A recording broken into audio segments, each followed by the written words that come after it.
Wednesday, April 14. Sign of the Rainbow. Genesis 9, verses 12 and 13 reads, "And God said, This is the sign of the covenant which I make between me and you and every living creature that is with you, for all future generations. I set my bow in the cloud, and it shall be a sign of the covenant between me and the earth." Few natural phenomena are more beautiful than the rainbow. Who does not remember as a child one's first fascination and wonder as those amazing bars of light bent across the sky like some sort of beckoning mystical portal into the heavens? Even as adults, our breath can be taken away by the sight of those outrageous colours in the clouds.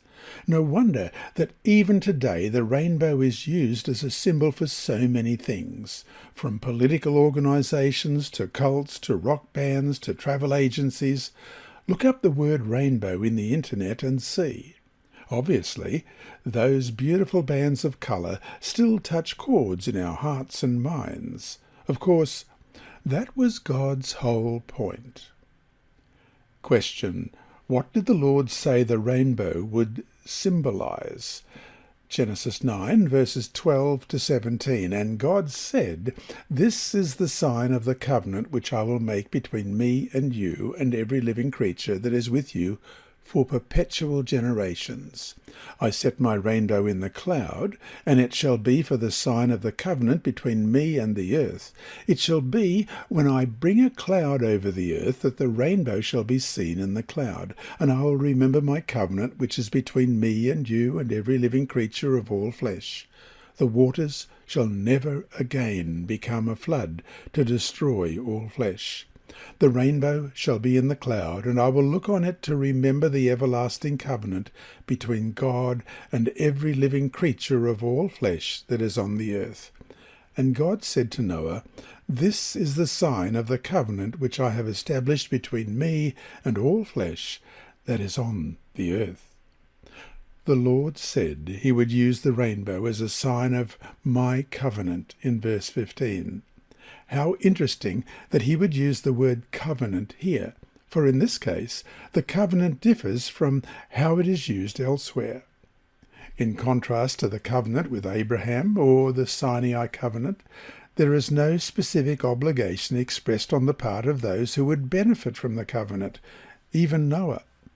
God's words here are to all people, to every living creature of all flesh, it said in verse 15, for all future generations in verse 12.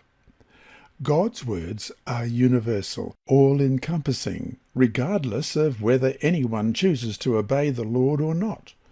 In this sense, the concept of covenant here is not used as it is elsewhere in the Bible when talking about the relationship between God and humans.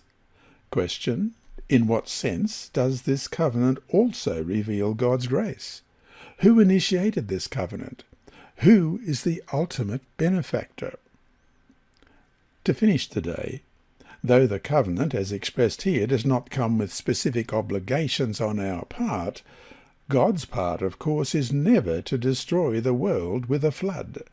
How could our knowledge of what the rainbow symbolizes influence us to live in obedience to the Lord? In short, are there some implied obligations on our part when we look up into the sky and see the rainbow? Think of the whole context in which the rainbow came and the lessons we can learn from that account.